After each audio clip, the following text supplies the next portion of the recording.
Hi friends, నా పేరు వేదిక. నేను ఎనర్జెటిక్ ఫ్యామిలీ నుంచి రెయిన్బో స్కూల్లో చదువుతున్నాను. ఈరోజు మన టాపిక్ ప్లాంట్ సెల్. ఈ ప్లాంట్ సెల్ 2 షేప్స్ బట్టి మనం చేయొచ్చు. 9th క్లాస్లో మనకి ఈ షేప్, ఈ హెక్సాగాన్ షేప్లో అనేది వస్తుంది. 8th క్లాస్లో మనకి స్క్వేర్ షేప్లో వస్తుంది. ఇప్పుడు దీంట్లో ఈ అవుటర్ మోస్ట్ లేయర్ని సెల్ వాల్ అని అంటాం. ఈ సెల్ వాల్ సెల్యులోస్తో మేడప్ అయి ఉంటుంది. ఇది ఈ సెల్కి ప్రొటెక్షన్ ఇస్తుంది. Next mitochondria. ఇది ఈ షేప్లో ఉంటుంది మైటోకాండ్రియా. ఈ మైటోకాండ్రియాని power house of the cell అని కూడా అంటారు. Next Golgi apparatus. ఈ గాల్గి అపారటస్ వైఫై లాగా ఉంటుంది. వాక్యూల్. ఈ వాక్యూల్ అనేది చాలా పెద్దదిగా ఉంటుంది. యానిమల్ సెల్లో చిన్నదైనా ప్లాంట్ సెల్లో పెద్దదిగా ఉంటుంది.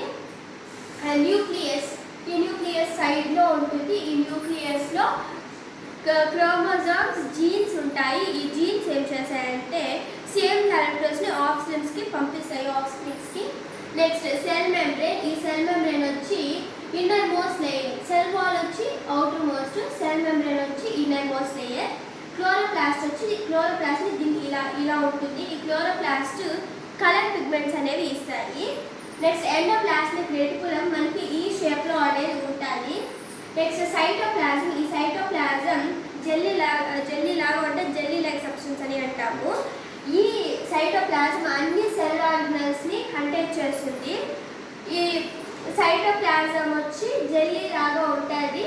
ఈ సెల్ ఆర్గనల్స్ అంతా చిన్న చిన్న సెల్ ఆర్గనల్స్ అంతా కంటైన్ చేస్తుంది. Bye friends, like, share and subscribe.